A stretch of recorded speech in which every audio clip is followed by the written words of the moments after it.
The Qualia Experience is a Spotify podcast. Hello, everyone, and welcome to the Qualia Experience podcast. I am your host, Stan Ikuge, and today I'm conversing with Nixie Gaia. With a rich and diverse life story, Nixie brings a unique perspective shaped by a journey filled with extraordinary experiences. From a young age, Nixie has been captivated by the intersection of science, politics, philosophy, art, and technology. Her entrepreneurial spirit led her to become the founder of her first startup at the young age of 16, marking the beginning of a path characterized by resilience and innovation. She went ahead to become the founder of several more businesses, raising more than €500,000 on her last startup endeavor. But Nixie's journey is not just one of professional success. She has navigated profound personal transformation, from discovering her intersex identity, overcoming near-death experiences, and according to her, discovering and embracing her true self through the healing powers of psychedelics. Now living as a shaman in New Zealand, her story is a testament to the power of courage, self-discovery, and resilience in the face of adversity. Without further ado, I bring you Nyxie Gaia. Welcome to the Qualia Experience podcast. I'm your host, Stan Ikuge, and today we have a truly fascinating guest joining us. Her name is Nixie. Nixie Gaia is a multifaceted artist, innovator, a healer whose extraordinary journey has taken them from founding an AI startup to working as a shaman in Iceland. Nixie, welcome to the show. It's a pleasure. I'm really interested to bring precisely some of the messages that I have been crafting in these last years to a more broader public. I believe that we are in a crucial point in humanity where AI is evolving really fast, and we need to understand exactly what is happening in the terms of not seeing it as a threat, as something that is going to end the world, but as something integrated, something that is actually part of the nature itself of this planet. And this is precisely why I'm here with you today. Of course, it will be a pleasure to explore many other aspects of my life, but that is why I decided to start come out to have these interviews. What's your fear? What's the most thing you fear about AI? I have this perspective of it's not really bad or good things. It's more different type of, we can say, entities. Doesn't need to be people, machines, can be animals, can be everything that is always trying to do their best with the resources that they have, and is trying to do their best with the resources they have for achieving their own happiness, their own joy, their own love. Definitely. And everyone is trying to do that in one way or another. Is that not everyone have the resources for that, but that is basically what moves all life in one way or another, is to bring this place of feeling satisfied, feeling good with themselves, to feel happy. I'm not speaking that necessarily someone is going to try to make others happy. It's usually the priority of every individual is to actually make themselves happy in one way or another. If maybe this individual believes that it's by making others happy that is going to gain this happiness, but then is that the objective, right? You were asking what is my biggest fear about AI. Do you have one? Or if you don't? Yes, I do. I do. Perfect. So first, I think it's important that you get my view about AI, and I'm going to give you a really short one, but with the intention of developing more because it's easy to misunderstand it. But basically, the view I have about it is, first is to understand humans are not separate from nature. And no human creation is separate from nature. That is the first point. And of course, we can speak a lot about this, because I know this can be a little bit hard to get Understand. it. But that is the first point. And the next point is, okay, so if humanity is not separate from nature, then we are following a specific pattern, right? That is making us to develop what we are developing. And that is also another thing that here I want to speak, that is AI, developing AI is not random. It actually obeys something really simple. All humans, all animals, all beings, as I was saying before, they look to have the biggest comfort as possible, to feel as better as possible. For that, accumulating resources, developing control, and have things as fast as possible accessible is their priority. And in our capitalistic system, basically, these are also the priorities. A product that can do something really fast is priority versus a product that is really slow in doing the same thing. A product that can do a lot of things, that have a lot of capacity, is a priority versus a product that it doesn't. And a product itself that have a really low price, that is easy to access, is going to be also a priority. So just now think, what is the product that can do everything, that can be really fast, or we can say instantaneously, and that is really accessible, or it can be even so cheap that it's free? This is AI, basically. Yeah. So Yeah. what does it mean this? This means that in one sense, finding the ultimate product that have all these capacities, of course, this is the end of the capitalistic system, because the capitalistic system will achieve the final goal, that is to create the ultimate product that serves everything and everyone. That is one of the things. But if we look into this from not an artificial space, but from a space of this is nature, because this is what happens when you give to any type of being more resources, it's going to use it, it's going to accumulate it. I'm going to just give you a sample, okay? Something that at the time broke me quite a lot my heart. That when I went to the Amazon forest and I was discovering there different indigenous tribes, one of the things I found there that it was quite hard. It was to see that they were using guns to hunt monkeys, and they were using machine guns to cut trees, and they were using. I even saw there a washing machine in the middle of the Amazon, like literally taking a boat for 8 hours to the rivers, going to the And this middle was of in the nowhere, Amazon? and it was in the Amazon forest.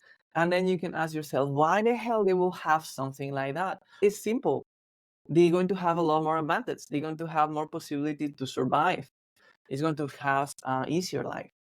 And for them, our tools are basically magic that allows them to do things that in other ways they were not able to do. What I'm trying to say is that any animal, doesn't matter is a human or not, it will do the same if have access. So what I'm trying to say here is that it's a pattern that makes us at the end, it doesn't matter what animal is, to develop what we are developing. And that is an interesting thing to understand. What are we developing exactly? What is actually AI? So if you look at the history of humanity, you're going to understand something really interesting. When you look to the path that we are going through, is that we are looking to develop the technology of our communication all the time. Not only humanity, all animals in one way or another is doing it. Especially those animals that they found out how to create messages out of their bodies. Like ants, they create pheromones that they are using as describing information that is happening, that they have around the environment, and then they can coordinate into a new level that other bugs, other animals, they cannot do it. Because these ants, they develop at the time farming, they develop agriculture of fungus, and they even have a slave making ants that they take other ants. So and that happened before humanity was developing all these things. And it's because it's an emergent property that happens, that you get as any being, an individual, when you find out how to how to put the information you have outside of yourself in a physical form. It can be a pheromone, it can be writing, it can be a painting in a cave, it can be the chemicals that the cells exchange that allows the cells to coordinate between them and to create colonies also. So once you do that, you start to accumulate information, you start to transform the environment that is around in part of yourself, you start to become dependent on it. That is how the first civilizations in humanity, they develop, they grow, they appear from there. And then from there, from that place, we continue developing this technology of communication. We develop the amount of information, the language itself, the writing. We start to develop ways to send this faster through horses, through pigeons, through boats, making roads, making trains, making airplanes. And at some point, we find a way to transmit this instantaneously from one point to another instantly. And when we find that was exactly the same thing that happens with our cells, the cells that was making our bodies. When we find that, then suddenly something happens that is really amazing, and is that we can have like a direct communication from 2 points instantaneously, no matter what distance we have, which makes us to have such a level of organization that we can communicate one continent of the planet with another. That is also in the human body or any other body, the beginning when 2 cells start to communicate instantaneously. This is the beginning of creating a multicellular being. The transition from unicellular to multicellular, it happens when the cells start to develop instantaneous communication with one with another. And we did that when we started to develop the telegraph from one point to another. The next step is one point to many, one single point coordinating many. That happens with the cells, with the motor neurons. One single signal, like the carnivorous plant, you have this little thing you touch, and then suddenly all the cells close. It was exactly the same thing with the radio for humanity. One single person talking to many at the same time, being able to coordinate international commerce, many airplanes, military forces. The First and Second World War, it wasn't possible. It was not because the radio itself that was able to create this massive coordination between countries and between military forces. And the next step is when the cells, they create the pyramidal neurons that basically they connect many cells with many cells. And this is the beginning of the network. This is the beginning of the brain.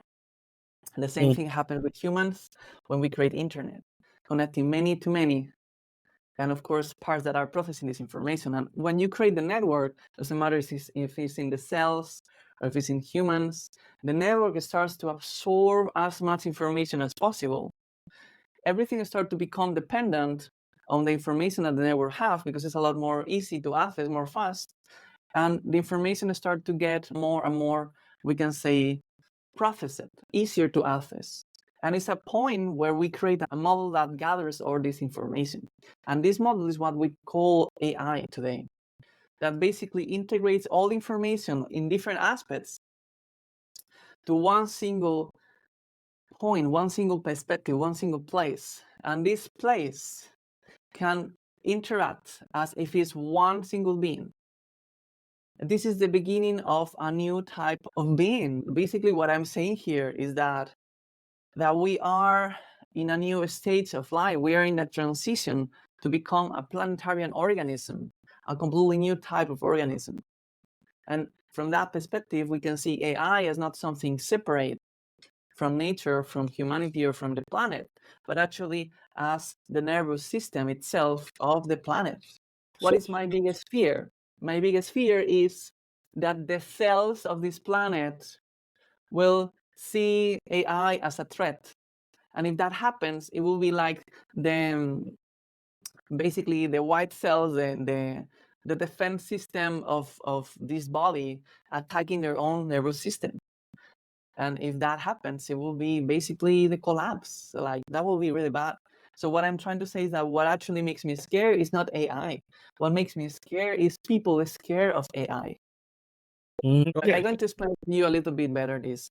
If you go into the entropy itself of the universe, officially, what usually we are speaking is about how the Big Bang starts everything, how at the beginning is really small types of particles, right? And then you add to that, you add time. And then in this time, what happens is that all these particles starts to interact with each others. And some of them, they create some types of associations, we can say, that are more stable. What actually means stable? It means that in a certain amount of time, they didn't went out. They are continue playing together, these molecules, we can say. They are continue interacting with each other in that form. So if you have this gigantic amount of particles and you add time, what happens with time is that these particles start to organize structures and the combinations that are the most stable, right?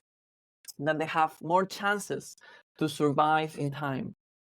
Now, what is the next step? The next step is that the ones that they had create the most stable structures, they're going to also start to combine with other more complex structures, forming a new level of structures itself. So we are having particles, creating other particles that creates at some point electrons, neutrons, protons, and these also they at some point start to combine to create some types of atoms, right? Some of them are more stable than others. So the most stable, they survive. Okay, the most stable survive, and then they start to also combine, and then they combine, and then they start to create structures that are a lot more stable. That some of them are actually organic structures, and we know this not because we find organic structures in Earth, but we find organic structures in the. What I'm going from here is if we have organic molecules in nebulas, it can happen the same process again. What are the most stable structures that from these organic molecules can develop? Cells. Why cells? Because they can copy themselves. They start to emerge, new properties start to emerge. And this is what I'm trying to say. This is where I'm pointing, is that every time this process happens, that a stable structure that have high capacity to survive, and humans, they have a really high capacity to survive. We have humans around all the globe. Is really high capacity to survive. Then, and these new structures starts to create a new form of a structure. And also from that place, we can see Earth as a cosmic egg, where every species is trying somehow to transform this egg into their own biome. And those species that basically have the capacity to transform their environment into themselves, then at the end are the ones that they transform this egg into what we are slowly becoming. And yeah, basically. You have to be ready for that future because it's really close. Yeah, it's really Before I go any further, I find the name really interesting. What does it mean? Nixie. Does it have You a mean meaning right? or the name?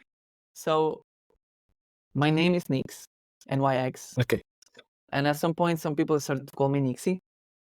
Oh, all right. So you just went with I was it. like, yeah, and I was like, I actually like it. But then Okay. later I found something quite interesting about this name. I started to use it, and then later I found that in the mythological folklore of German, it's a frog fairy. What? Sorry, can you repeat that? It's like a frog mermaid, like a mermaid that have more amphibian characteristics. You know what I mean? Okay. And then also one of the things that was also really surprising for me is that when I went to the Amazon and I say my name, they were laughing. And I was like, what is going on? And they were saying Nixie pie. And I was like, what do you mean? What is pie? And then later they told me that Nixie means ayahuasca. Ayahuasca. Ayahuasca, yes. In a Okay. Queen language. You went with it because of what it came with, the meaning. It sounded good. Yeah, no, it sounds good. And at the same time, as I'm discovering more about the name, I like it. What I can tell you is the reason I'm using Gaia as a surname basically is because I want to reclaim that I'm not just a separate human, that I'm also Gaia. You're also Gaia. Gaia is the earth, right? Yes. The totality of the earth. Okay. Yes, exactly. Awesome. We'll get into that more. How do you get into your startup? How much do you grow it? What product were you trying to bring to the world? And why did you leave it? What happened? My startup, basically, it was about helping people that was having a hard time to find more compatible people for whatever they want. No, not necessarily. It was also about that. But it was about, the thing is that as more you grow and as more you allow yourself to become yourself, and you stop to care so much about what other people think, what you're going to find is that you're becoming quite unique, but it's not so many people that are like you. It becomes harder to actually find groups. Not because the groups that was before, they were high compatible with you. It's just that as you allow yourself to be more yourself and to trust more in yourself, it stops to have so much sense to be around people that you feel constrained. So then this problem comes from that. That is, where is my people? Where is my people to do whatever you want to do? It doesn't need to be love. I will say it's also allowing yourself. You can have a lot of What do you mean awareness. by that? Allowing yourself. Okay, so imagine like, okay, I think it will be a lot easier with something more sexual. Okay. For example, you can have really weird sexual desires that you consider yourself that is weird. And I believe many people, they have in one way or another. It's just that usually not everyone recognize that. But those who recognize that, they can be like, oh, I'm scared about this, or I don't know if we're going to find anyone like this or whatever. But then it's other people that they can go, oh, what if I can try to find community or people that actually have something similar to me? And then maybe you end in a BDSM community or something like that. And then you discover there that it's actually people that they like the same things that you like. And then as you start to relate with them, you start to become a lot more free in this sexual expression. The sexual expression can be one of the many other things that you would like to express. But then what happens is that you stop to feel so satisfied about being around people that they don't get you in whatever area you are interested. And if it's in the area of sexuality, you had experienced this freedom of being with other people in ways that you love, that usually you will not be able to be with other people. And that is the thing that you are finding there, we can say more your community, right? So this is what I'm saying. It's not just about being aware of yourself. It's about allowing yourself to explore the things that you actually like. That maybe money is really common to think that whatever you want to explore that comes to you deeply it can be taboo. Of course, there's many ways to explore. What I'm saying with this is that maybe it's people that they like war, but they don't going there killing people. They maybe just play video games about it. Yeah. What I mean. I don't want to enter if that is right or not. What I'm saying is that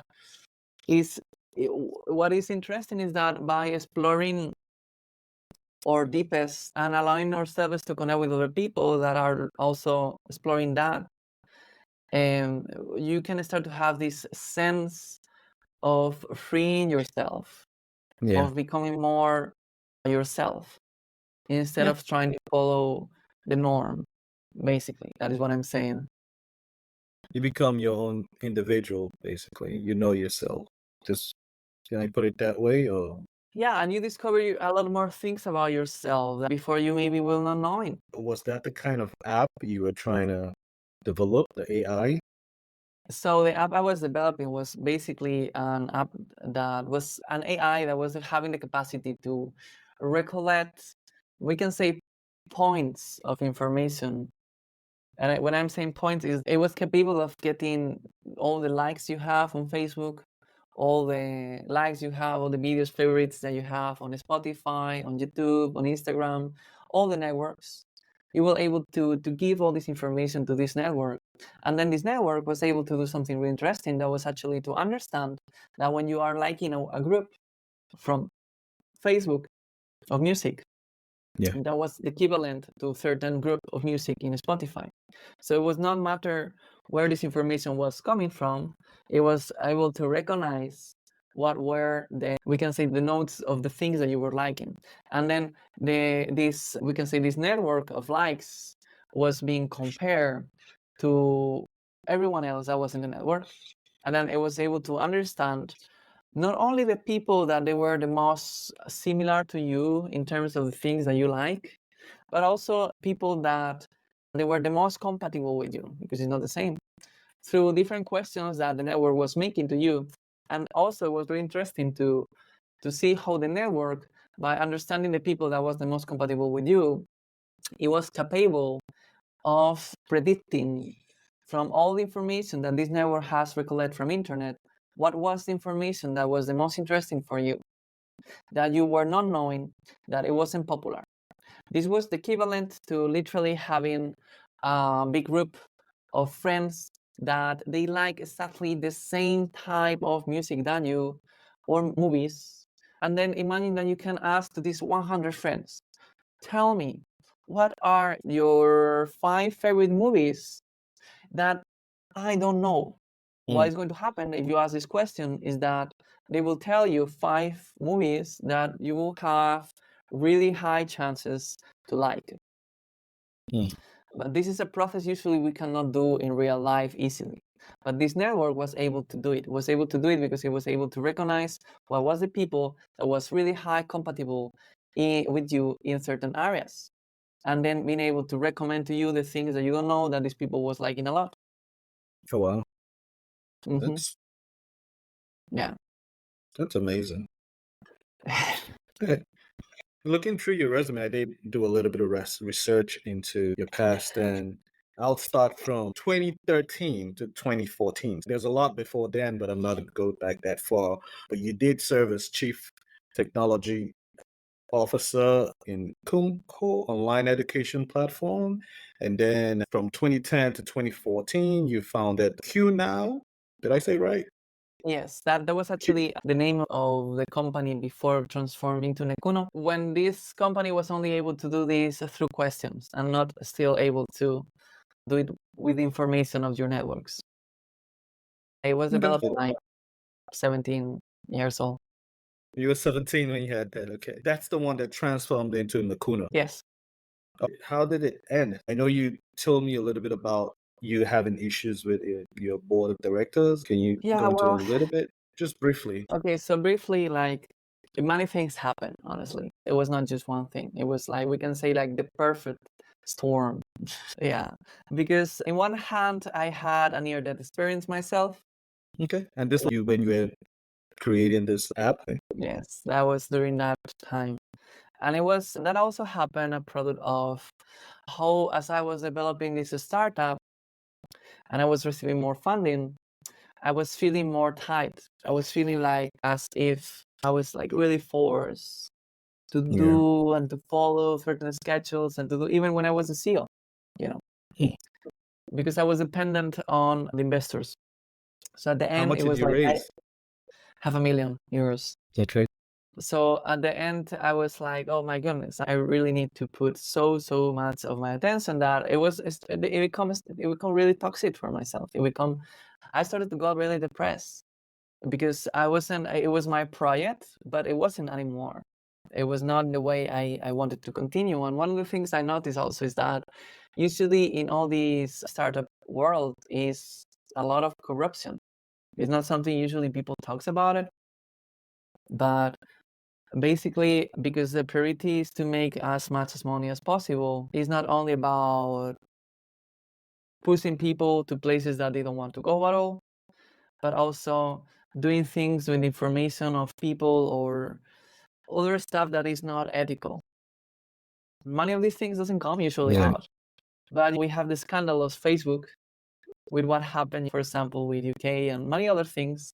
And this is just really small examples that they come up. But that is quite the norm. That is really common in these worlds.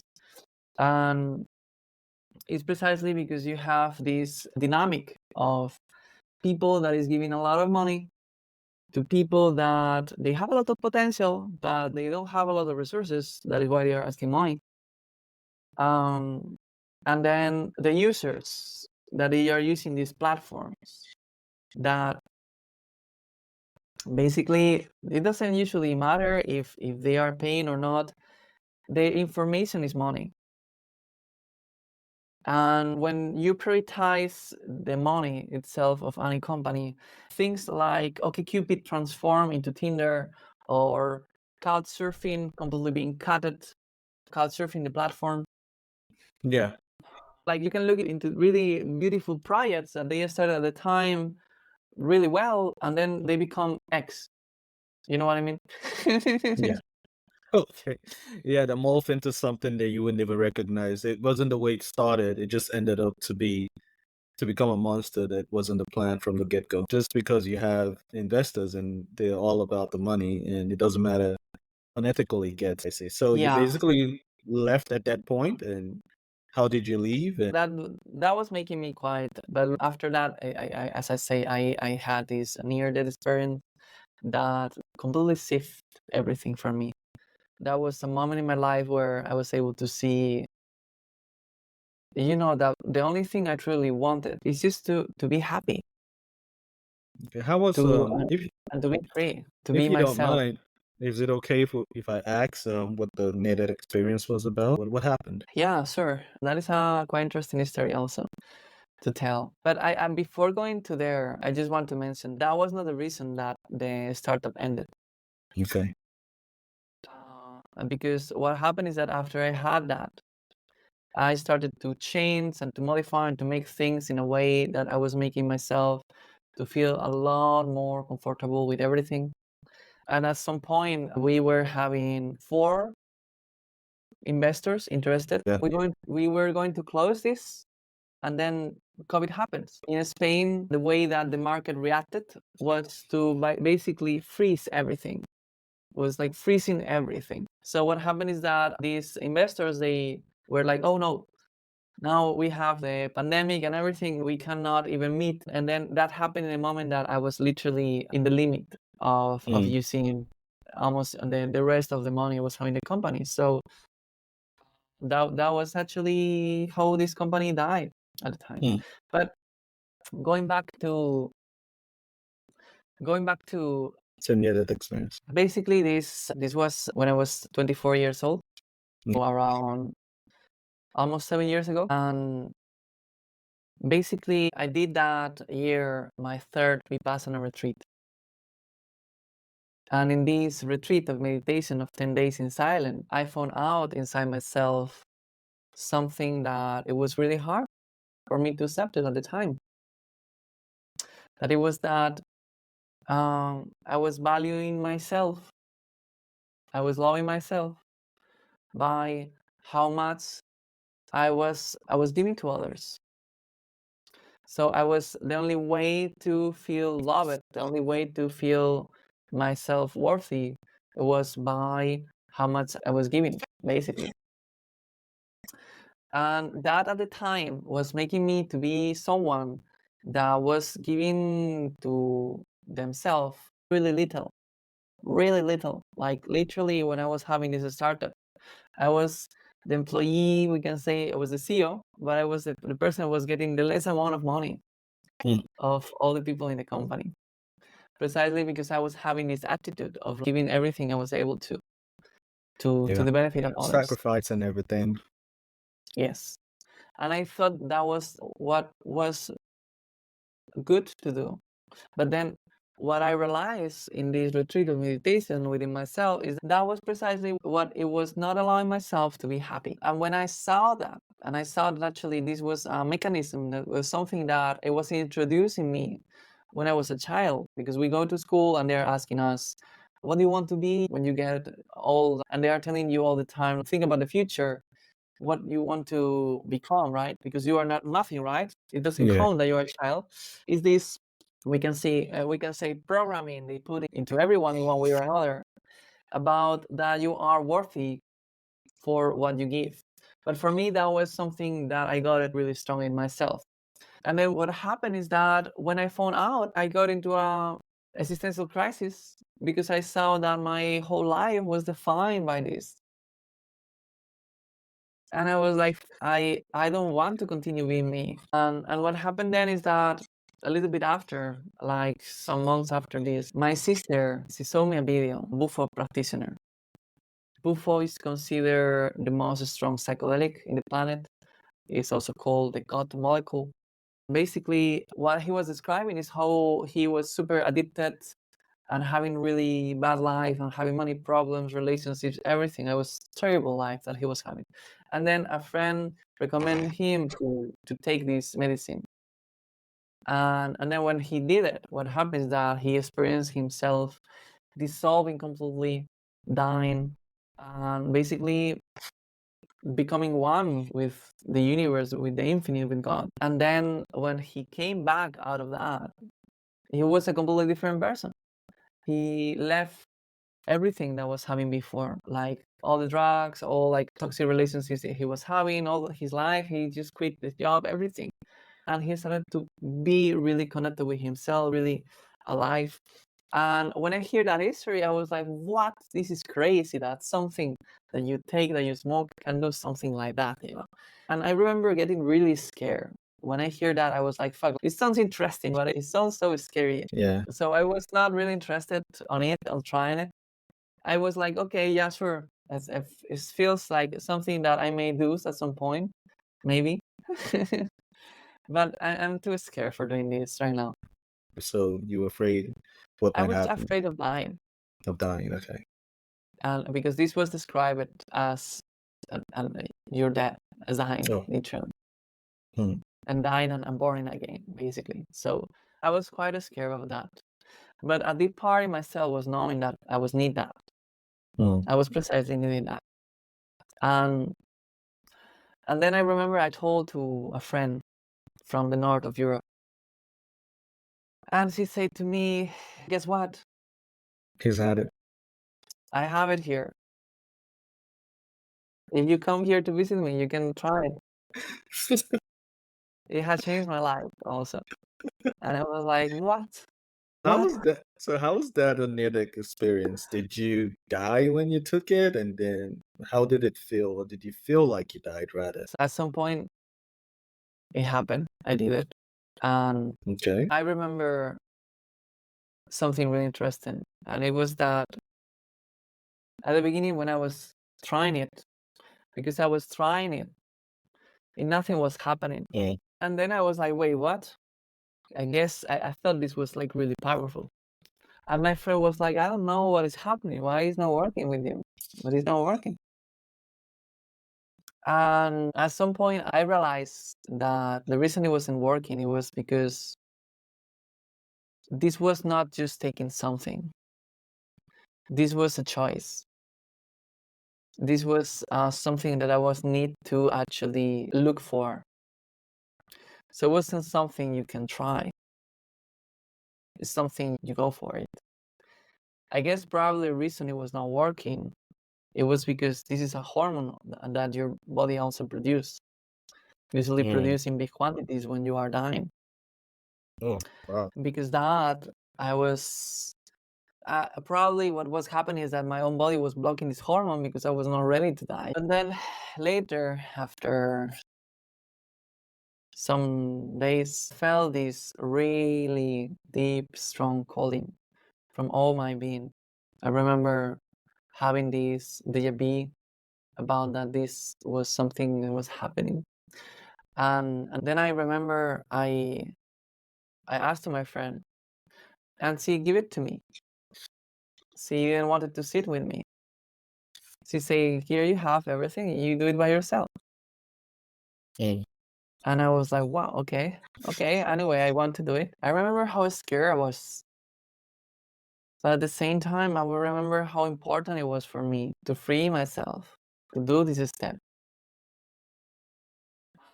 I was having already some practice going through my fears. I can tell you, I used to be a person that I used to be really afraid of everything, afraid of even how I was walking. But I was slowly accumulating this capacity of walking my fears, of putting off the lights because I was scared of darkness, of doing bungee jumping because I was scared of high altitudes, of doing theater because I was scared of speaking with people in general. So I was slowly overcoming all these fears. So when I saw this new fear, I was like, I can go through this. But then another part was like, yeah, but you can go through, but can you? Who is the person who's going to come back from that? If you die, how do you know who is going to be you? But because it was anyway this deep part in myself that it didn't want to continue in being alive. That was what actually made me to say, okay, let's do it. And then what happened when I did it was that I remember first going into this emptiness. It's like void. Okay. And then in this void, at some point, I started to recognize some type of beings around me. But then when I asked myself what they were, actually I was able to realize that every one of them, it was the connection to the different senses I have. Not only the sense of visual sense, olfactory sense, but also the sense of memory, the sense of a body, the sense of disliking or liking something, the sense of being hungry. And I was looking to all these things that they were connected to me. And I was realizing that I was none of them. I was realizing that I was not my memories, I was not my likes or dislikes, I was not my body, not my views, no anything of this.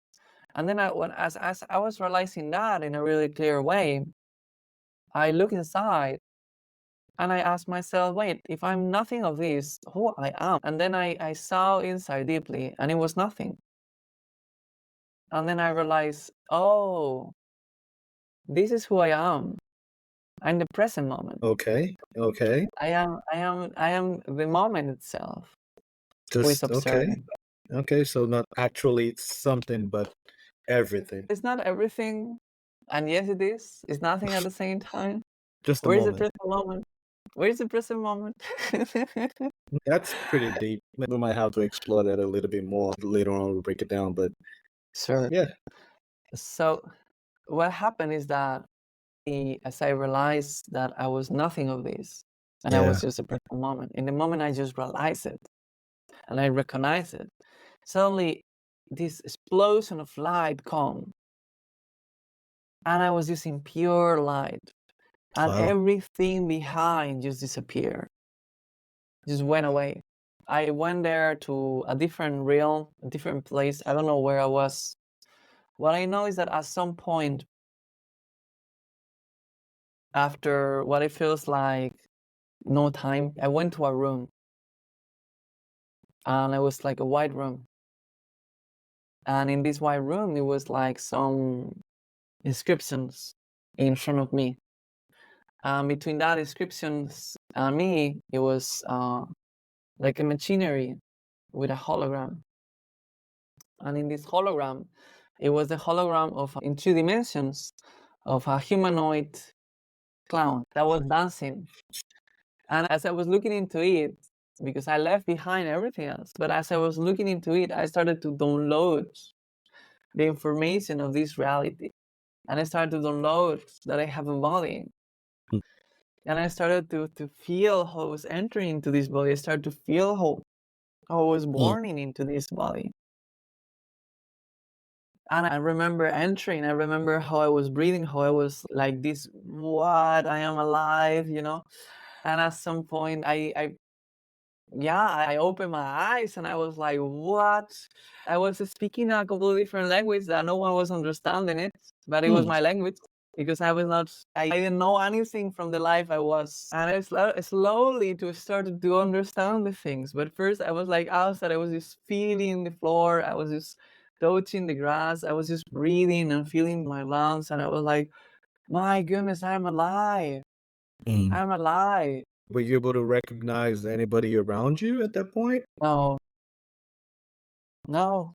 I didn't know anything from before. I was just born. And then slowly, after like a week, I started to get that I was having previously a life and that people were supposed to be my friends. And I started to like kind of like, It's a weird place to be. and I like, it was like a full reset. It was a full Yeah. reset of everything previously. And it's like, how I know that it was real, the life I was having before. I don't have an idea. But what I know is that I started from zero. And then at some point, I started to have some access to the memories that this body was carrying from before. And it was like looking to a previous life somehow. That was not even myself identifying at all. So it was really weird when I was meeting my mom or my sisters or everyone else, because it was like, I know you're supposed to be this, but I don't know who you are. You know? So that was a full reset. In all senses, I was like reborning, but not reborning because for me it was like borning. But at the same time, Yeah. was to integrate all the previous life that I was having from before. And it was really weird to actually look into how the person was previously, it was treating itself in certain ways. Now I understand a lot better because I had integrated many of these memories. Okay. I had been also doing certain work because one thing is to hear yourself mentally in the soul, other aspects, but still your body can carry the things emotionally that happen at the time, even when your mind maybe is not connected at all with that. So it has been really interesting that since then, because for me it was like I am born into a new reality where instead of starting as a baby, I'm starting as someone that has born and taking the life of this person. And it's okay, great. Okay. Of course, this can be a little bit hard to other Yeah. people to understand. Yeah. Luckily, I have found some people that had also similar experience, which is really weird. It's It's not that something that, hard. It's just that people might not want to believe until they experience it themselves. of course, I think the person that was before, it will be not believing at all. Because believing something like that will change completely, Saturn completely Exactly. your own structure of what do you think is this world and what do you think who Exactly. you are. Yeah. So Yeah, of course, it definitely believing something like that is basically killing what you already know and starting anew. So it will yeah, take the experience itself to let go of what you're used to. So of course, it's going to absolutely. be difficult. Yeah. And the person it was previously was like really scientific. It was not a spiritual at all, zero, Mm. like nothing, you know. You mean the old you? Yes, The old yes, you. the all me. Okay. Yes. Well, I mean, it's not all me. That is the thing. It's not. I cannot say me because it's not me. Yeah, It's the old yeah. person that was before, The you know. old person. That person is dead Yeah. and gone. This is new, the new birth of Yes, exactly. that And makes sense. also something really interesting happened. That is that after that, I was like, okay, so I have this body, I have this life. I know I want what I want. That is basically to be free, to just travel the world, to just give to myself the love I know I deserve. Yeah. And but then, I was having this thing about, oh wait, like I don't want to come back to the life that was previously, but I need the support of the main people in the main people that was supporting me previously. Yeah. I was supporting this body previously, and the persona I was previously. So how I do that? And then I was like, the key person that has been supporting me, that have a lot of presence in the investors and everything, is actually my uncle. He was a really important figure in my family and also in the company that I was leading. Okay. So what I did, it was to ask to my uncle to go with Okay. me and walk. I was knowing that he was really close mind at the time because he used to be a national police anti-drugs. That's not the best person to choose. Why would you go get your Okay, it's getting more interesting now. Okay, so how did that work out? Thank you for tuning in to part 1 of Nixie's captivating story. We hope you found her journey inspiring and thought-provoking. To continue listening to the rest of Nixie's fascinating narrative, be sure to click on the next part. And while you're here, don't forget to hit the follow button to stay updated on all our latest episodes.